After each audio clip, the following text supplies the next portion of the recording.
ओम शांति। 4/2/22 के बाबा के साकार अनमोल धारणा युक्त महावाक्य हैं। बाबा ने कहा है अपने दिल दर्पण में देखो कि मेरे अंदर कोई भूत तो नहीं है, अगर है तो उसे निकालने का पूरा प्रयत्न करना है। साथ साथ बाबा ने कहा संगम युग की रस्म बहुत सुंदर है। कौन सी रस्म? कि रोज शिव बाबा ब्रह्मा बाबा हम बच्चों को पहले नमस्ते करते हैं, फिर हम बाबा को नमस्ते करते हैं। एक्चुअली दुनिया में ऐसा होता है, पहले छोटे बड़ों को नमस्ते करते हैं, फिर बड़े उसका आंसर देते हैं। पर यहाँ पहले बाप बच्चों को नमस्ते करते हैं। तो बाबा कितने निरअहंकारी हैं, निर्माण हैं, जो कहते भी हैं कि बच्चे मैं तुम्हारा ओबीडिएंट सर्वेंट हूँ।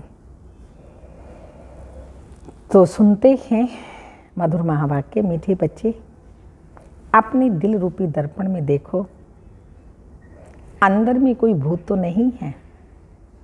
भूतों को निकालने का प्रयत्न करते रहो, अगर है तो योग अग्नि से उनको निकालने का प्रयत्न करते रहो।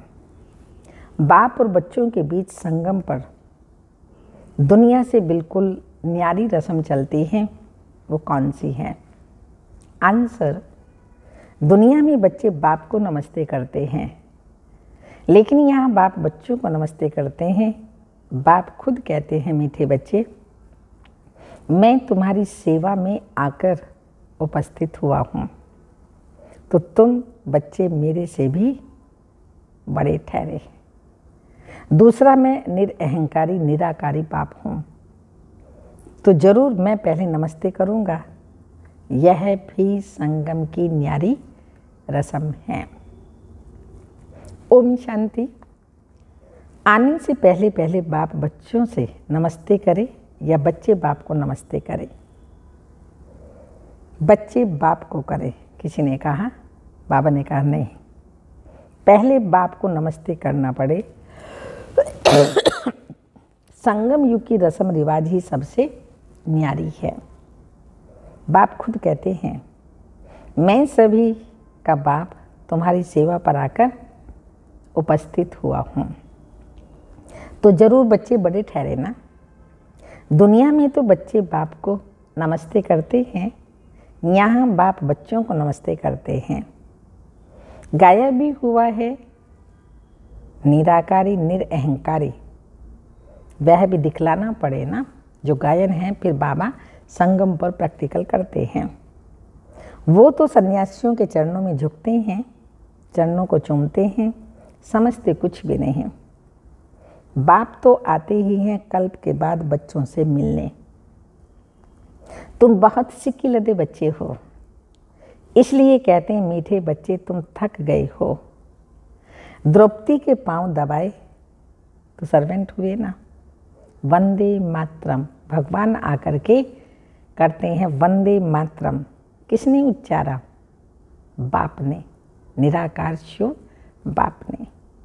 बच्चे नमस्ते करते हैं, बाबा आया हुआ है सारी सृष्टि के बेहद की सेवा पर। सृष्टि पर कितना किचड़ा है, यह नरक है, तो बाप को आना पड़ता है नरक को स्वर्ग बनाने। बहुत दिल से आते हैं, जानते हैं मुझे बच्चों की सेवा में आना है। कल्प कल्प सेवा पर उपस्थित हुए हैं। यहाँ बैठे सभी की सेवा हो जाती है। ऐसे नहीं कि सभी के पास से जाना होगा। सारी सृष्टि का कल्याणकारी दाता तो एक है ना।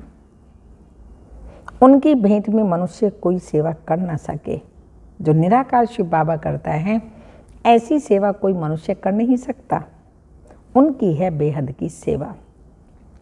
पूरे विश्व को परिवर्तन करना, नरक को स्वर्ग बनाना, कांटों के जंगल को फूलों का बगीचा बना देना, यह है बाबा की सेवा।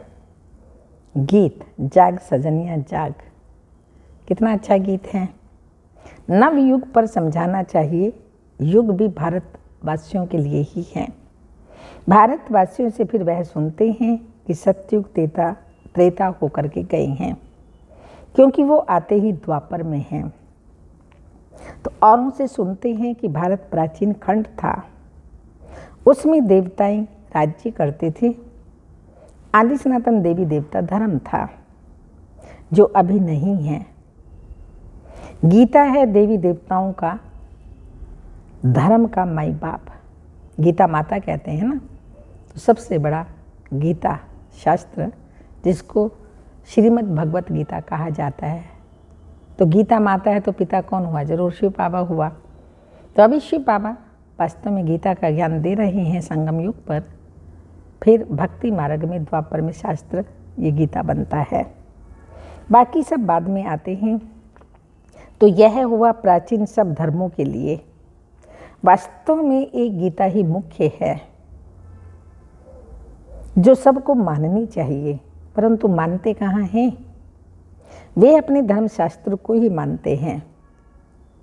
यह तो जानते ही नहीं कि भगवान ने गीता कब उच्चारी। गीता है बाप की उच्चारी हुई, उसमें बाप के बदले बच्चे का नाम डाल मुश्किलात कर दी है। इसलिए सिद्ध नहीं होता कि शिवरात्रि कब मनाएं। शिव जयंती के बाद होती है कृष्ण जयंती। कभी भी श्री कृष्ण यज्ञ नहीं गाया जाता, रुद्र ज्ञान यज्ञ गाया जाता है, गीता ज्ञान यज्ञ गाया जाता है, कृष्ण ज्ञान यज्ञ नहीं गाया जाता, रुद्र ज्ञान यज्ञ ही गाया जाता है। उनसे ही विनाश ज्वाला प्रज्वलित हुई।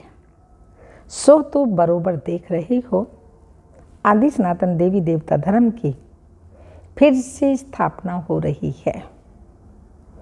फिर यह और अनेक धर्म रहेंगे नहीं। कृष्ण भी तब आए जब और धर्म ना हो, सब धर्म समाप्त हो जाएं, विनाश हो जाएं, तब तो कृष्ण आएगा। बाकी सब आत्में मुक्ति धाम में रहती हैं। भगवान से तो सबको मिलन होता ही है ना। सभी बाप को सलाम करेंगे, बाप भी फिर आकर बच्चों को सलाम करते हैं, बच्चे फिर बाप को करते हैं। इस समय बाप शिव बाबा निराकार साकार में आया हुआ है।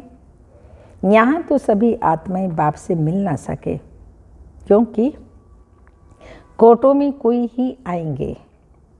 तो सभी भक्त कब और कहाँ मिलेंगे? जहाँ से भगवान से बिछड़े हैं परम धाम में ही जाकर मिलेंगे, वहाँ ही जाकर मिलेंगे। भगवान का निवास स्थान है परम धाम।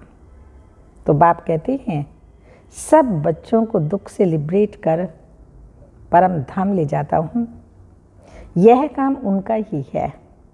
बाप को आना ही है पतित सृष्टि को पावन बनाने।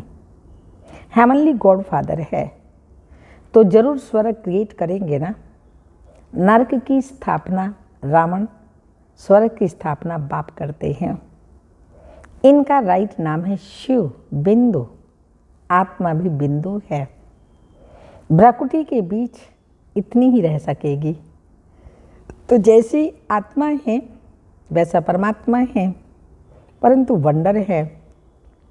वंडर किस बात का है? इतनी छोटी सी आत्मा में 84 जन्मों का पार्ट भरा हुआ है, जो कभी घिसता नहीं, फॉर एवर चलता रहेगा। तो कितनी गुह्य बात है। अब मनुष्य शांति मांगते हैं क्योंकि सब शांति में जाने वाले हैं। कहते हैं सुख कागविष्टा के समान है। अब गीता में तो है राजयोग से राजाओं का राजा बनना है। तो जो सुख को कागविष्टा समान समझते हैं उन्हों को राजाई कैसे मिले? यह तो प्रवृत्ति मार्ग की बात है। शिव बाबा आते हैं प्रवृत्ति मार्ग का ज्ञान देने। जो अशुद्ध अपवित्र प्रवृत्ति बन गई है उसको पवित्र शुद्ध प्रवृत्ति बनाते हैं। गृहस्थ व्यवहार में रहते तुमको कमल फूल समान पवित्र रहना है। Charity begins at home. Shiv Baba भी कहते हैं पहले मैं इस साकार ब्रह्मा को समझाता हूँ। शिव बाबा का यह चैतन्य होम है। ब्रह्मा का तन शिव बाबा का चैतन्य होम है। पहले पहले ये ब्रह्मा सीखते हैं, फिर उनसे एडॉप्टेड चिल्ड्रन नंबरवार सीख रहे हैं कि बड़ी गुह्य बातें हैं। सदगति दाता पतित पावन खुद आकर ये सब राज समझाते हैं। ऐसे नहीं कि वहाँ से प्रेरणा करते हैं, वह तो यहाँ आते हैं। यादगार भी है, शिव के अनेक मंदिर है। खुद कहते मैं साधारण ब्रह्मा तन में आता हूँ। यह खुद अपने जन्मों को नहीं जानते हैं। इसमें एक की बात नहीं है। सभी ब्रह्मा मुख वंशावली बैठे हो। ब्रह्मा मुख से तुम ब्राह्मण रचे गए हो। तुम ब्राह्मणों को ही समझाते हैं। यज्ञ हमेशा ब्राह्मणों द्वारा ही चलता है।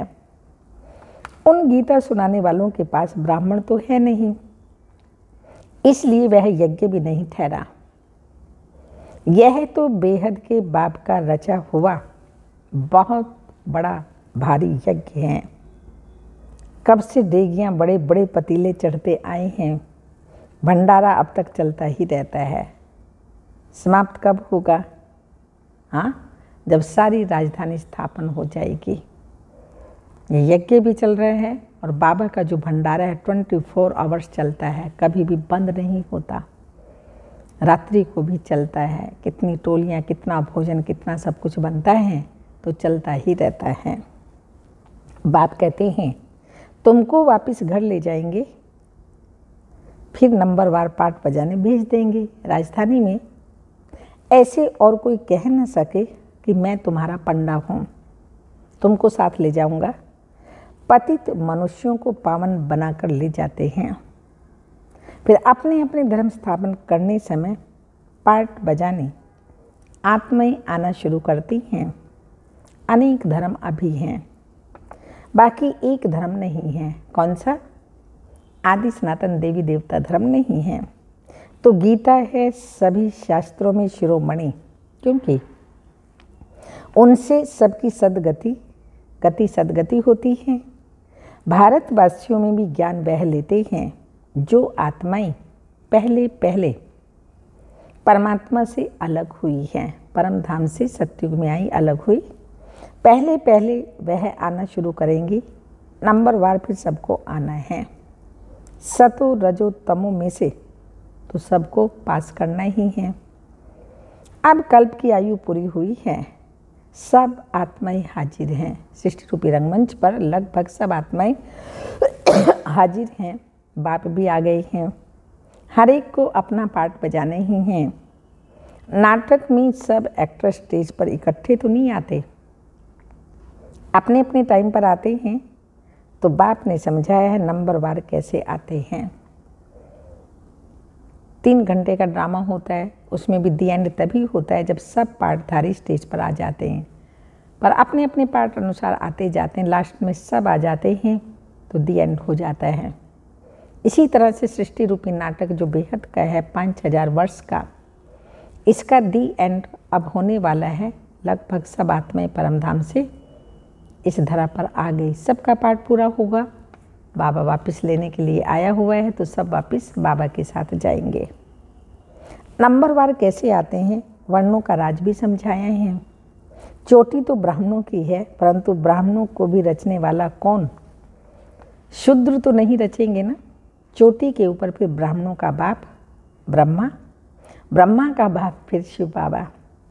तो तुम हो शिववंशी ब्रह्मा मुख वंशावली। तुम ब्राह्मण सो फिर देवता बनेंगे। वर्णों का हिसाब समझना है, समझाना भी है। बच्चों को राय दी जाती है। सभी एक जैसे होशियार तो नहीं हैं। कोई नई के आगे विद्वान पंडित आकर डिबेट करेंगे तो वह समझा नहीं सकेंगे। तो कहना चाहिए मैं तो नहीं हूँ, आप फलाने टाइम पर आना, फिर हमारी से बड़ी बहन आपको समझाएगी। मेरे से तो तीखे हैं। क्लास में नंबरवार तो होते ही हैं। इसमें देह अभिमान नहीं आना चाहिए, नहीं तो आबरू चली जाती है। कहेंगे बीके तो पूरा समझा नहीं सकती। देही अभिमान को छोड़ रेफर करना चाहिए बड़ों की तरफ। बाबा भी कहते हैं ना, हम ऊपर से पूछेंगे। ब्रह्मा बाबा भी हमेशा कहते हैं कोई बात समझ में नहीं आती, ऊपर अर्थात शिव बाबा से पूछेंगे। हम ऊपर से पूछेंगे, कहते हैं ना महारथी घोड़ेसवार प्यादे हैं ना, तीनों की शेर पर सवारी भी है। शेर सबसे तीखा होता है, जंगल में अकेला रहता है और हाथी हमेशा झुंड में रहता है। अकेला हो तो कोई मार भी दे, शक्तियों की भी शेर पर सवारी दिखाते हैं। तो बच्चों को समझाए हैं गीता का भगवान कृष्ण कहना रॉन्ग है। कृष्ण के शास्त्रों को सभी धर्म वाले तो नहीं मानेंगे। प्राचीन देवी देवता धर्म किसने स्थापन किया वह सिद्ध कर बताना है। उनको गॉड गॉडेज भी कहते हैं, ईश्वर तो अलग हैं। लक्ष्मी नारायण को भगवान भगवती कहते हैं, वह पालना के निमित्त हैं। अगर लक्ष्मी नारायण को भगवान भगवती कहते तो विष्णु शंकर को पहले भगवान कहना पड़े। तुम जानते हो भगवान बिना गीता कोई बोल न सके। भगवान के मुख की गाई हुई गीता है, श्री श्री रुद्र की गीता है। इनको कोई अपना मुख बना न सके। गीता सिवाय शिव बाबा के और किसी के मुख से आ न सके। तो गीता है माता, उनका रचयिता है शिव बाबा। वह बैठ ओरली समझाते हैं, वो ज्ञान का सागर है ना। वो यहाँ अभी संगम पर ओरली ज्ञान दे रहे हैं, समझा रहेंगे। इसी का ही फिर द्वापर में धर्मशास्त्र बनता है। तो रचयिता ही रचना की नॉलेज देंगे। इसलिए ऋषि मुनि भी कहते हैं बेअंत, ईश्वर की गत मत ईश्वर जाने। अब ईश्वर की मत सो है श्रीमत, जिससे सदगति मिल जाती है सो तो ठीक है। गीता के साथ सदगति दोनों कहना पड़े, क्योंकि भारत जब स्वर्ग होता है तब और धर्म वाले गति में होते हैं, परमधाम में होते हैं। भारतवासी सदगति अर्थात जीवन मुक्ति में है। ये सब राज बाबा समझाते हैं जो धारण करना है। भक्ति मार्ग वाले कहते हैं वेद शास्त्र आदि सब से ईश्वर का रास्ता मिलता है, परंतु ऐसे तो है नहीं। ये कोई शिमला की पहाड़ी थोड़ी है जो जहाँ से भी जाओ तो पहुँच जाएंगे। यहाँ तो साजन को सजनियों के पास आना पड़े, सजनियों का श्रृंगार कराना पड़े, स्वर्ग का मालिक बनाने के लिए। सब महाराजा महारानी बनना चाहते हैं, परंतु बाबा कहते हैं अपना मुंह तो पहले देखो। नारद की भी बात अभी की है, उनको लक्ष्मी को वरने की दिल हुई तो उसको कहा पहले अपनी शक्ल तो देखो। बाबा भी कहते हैं अपना दिल रूपी दर्पण देखो। काम का भूत तो नहीं आता है, जांच करते रहो और भूतों को निकालने का प्रयत्न करते रहो। युक्तियां तो बाबा सब बतलाते रहते हैं। मन में संकल्प तो बहुत आएंगे, कर्म में नहीं आना चाहिए। बाबा अच्छे कर्म सिखलाते हैं ना, तो कर्म अकर्म विकर्म की गति का ज्ञान भी गीता में है और तो कोई नहीं जानते। विकर्म कराने वाली माया है, वो सतयुग में होती नहीं। अब श्रीमत पर चलने से तुम स्वर्ग में चल सकते हो। यह किसी मनुष्य की मत नहीं है। बाप की श्रीमत से स्वर्ग बन रहा है, औरों की मत से स्वर्गवासी बन न सके और ही भ्रष्ट बनते जाएंगे। तो तुम बच्चे जानते हो अब एक धर्म की स्थापना हो रही है। योग बल से गुप्त वेश में अपने किंगडम स्थापन कर रही हो। हाथ में हथियार आदि कुछ भी नहीं है, ज्ञान के बाण व तीर आदि हैं। उन्होंने फिर स्थूल में दिखा दिया है, ये सब है गुप्त शक्ति। शक्तियों की देखो कितनी पूजा होती है। 10-20 भुजाओं वाली तो कोई है ही नहीं, सबकी 2 भुजाएं होती हैं। मनुष्य सृष्टि में 8-10 भुजा वाले कोई होते नहीं। सूक्ष्म मतन में विष्णु को 4 भुजा दिखाते हैं, वह भी अर्थ सहित हैं। 4 अलंकार हैं, इसलिए 4 भुजाएं दिखाई हैं। बीज को जानने से सारे झाड़ का ज्ञान आ जाता है। अच्छा, ज्ञान का खजाना तो बच्चों को मिलता रहता है, फिर मुख मीठा कराने के लिए बच्चों को टोली खिलाते हैं। शिव बाबा खुद नहीं खाते, सब बच्चों के लिए ही है। राज्य भी बच्चों के लिए है। लक्ष्मी नारायण भी जरूर अपने बच्चों को ही देंगे, सबको तो बांट नहीं देंगे। तो यह बाप भी सब बच्चों को देते हैं। वहाँ प्रजा भी कहेगी हम स्वर्ग के मालिक हैं। सुख तो प्रजा को भी है, दुख का नाम भी नहीं, बाकी नंबरवार तो होते ही हैं। वहाँ तो सोना भी अथाह होता है। अब तो सब खानियाँ खाली हो गई हैं। गायन भी है, किसकी दबी रही धूल में, किसकी राजा खाए, किसकी चोर लूट ले जाए, किसकी आग जलाए। सफली होगी उसकी जो नाम धनी के अर्थात ईश्वरीय सेवा में लगाए। अच्छा, मीठे मीठे सिक्की लदे बच्चों प्रति माता पिता बाप दादा का याद प्यार और नमस्ते। माताओं को वंदे मातरम, भगवान माताओं को कह रहे हैं वंदे मातरम। बच्चों को याद प्यार और सबको गुड मॉर्निंग। अब रात पूरी होती है, गुड मॉर्निंग आ रहा है, नया युग आ रहा है ब्रह्मा कुमार कुमारियों के लिए। अच्छा, ओम शांति। हम बच्चों की बाप दादा को याद प्यार, गुड मॉर्निंग, डायमंड मॉर्निंग, ओम नमस्ते। धारणा के लिए मुख्य सार हैं, देही अहंकार को छोड़ अपने से बड़ों को आगे रखना है। कोई डिबेट करता है तो बड़ों की तरफ रेफर करना है, आबरू नहीं गंवानी है। Second point, charity begins at home. पहले परिवार का कल्याण करना है। गृहस्थ व्यवहार में रहते कमल फूल समान पवित्र रहना है। वरदान, देही अहंकार व अभिमान के सूक्ष्म अंश का भी त्याग करने वाले। आकारी सो निराकारी भाव। कईयों का मोटे रूप में देही के आकार में लगाव या अभिमान नहीं है, लेकिन देही के संबंध से अपने संस्कार विशेष हैं। विशेष बुद्धि विशेष है, गुण विशेष हैं, कलाएं विशेष हैं, कोई शक्ति विशेष है। उसका अभिमान अर्थात अहंकार, नशा, रोग, ये सूक्ष्म देही अभिमान हैं।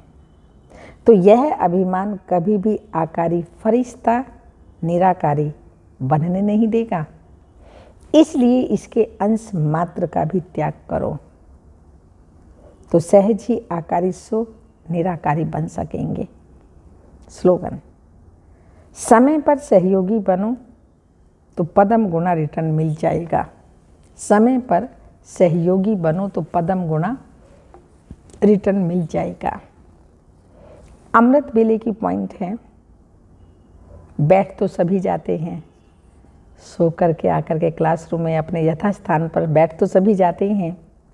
उस समय की सीन देखो तो बड़ा मज़ा आएगा। उस समय का दृश्य ऐसा होता है जैसे कि जयपुर में एक हठयोगियों का म्यूजियम है। देखा होगा आप लोगों में से किसी ने, जिसमें भिन्न भिन्न प्रकार के हठयोग दिखाए हुए हैं। तो अमृत वेले भी उस समय की सीन ऐसी होती है। कोई हट से नींद को कंट्रोल करते हैं, कोई मजबूरी से टाइम पास करते हैं, और कोई उल्टे लटके हुए होते हैं। अर्थात जिस कार्य के लिए बैठते हैं वह उनसे नहीं होता। करना है बाबा से रो रिहान, सर्वशक्तियाँ लेनी हैं, लेकिन करते हैं, नींद तो उल्टा हो गया ना। तो जैसे उन हठयोगियों को दिखाते हैं, कोई एक टांग पर, कोई उल्टे, कोई कैसे होते हैं। यहाँ भी उस समय का दृश्य होता है। ऐसा होता है, कोई एक सेकंड तो अच्छा व्यतीत करते हैं, बड़ी अच्छी याद में बैठते हैं, बाबा से शक्ति लेते होते हैं। फिर दूसरा सेकंड देखो तो टांग पर टांग ठहरते ठहरते दूसरी टांग फिर गिर जाती है। सोचते हैं आज के दिन कुछ जमा करेंगे, परंतु होता नहीं है। वह सीन भी देखने की होती है। कोई ऐसे बैठा, कोई ऐसे बैठा, कोई ऐसे बैठा, कोई ऐसे बैठा, कोई कैसे, कोई कैसे। तो ये बाबा ने कहा हठ योगियों की तरह हठ करते हैं। कोई फिर सोते सोते भी योग करते हैं, जैसे वह हठ करते हैं, कांटों पर सोते हैं, यहाँ शेष सैया पर सोते हैं। यहाँ के उस समय का पोज भी वंडरफुल होता है, क्योंकि अमृत वेले बाबा ने एक मुरली में कहा था कि अगर हम सो रहे हैं तो उस चारपाई को समझो ये कांटों की सैया है। तो अगर क्लासरूम में आकर के भी सो रहे हैं तो क्या है, शेष सैया पर होते भी हट से सो रहे हैं, नींद आ रही है, बाबा को याद नहीं कर रहे लेकिन बैठे हैं। तो यहाँ के उस समय का पोज भी वंडरफुल होता है। इसलिए सुनाया कि अमृत वेले के महत्व को जानने और उन्हें जानकर जीवन में लाने से महान बन सकते हो। इसलिए अमृत वेले चुस्त होकर के बैठो, अलर्ट होकर के बैठो। बाबा से सर्व शक्तियाँ लेनी हैं, ऐसे अपनी बुद्धि रूपी झोली खोल करके बैठो। ओम शांति।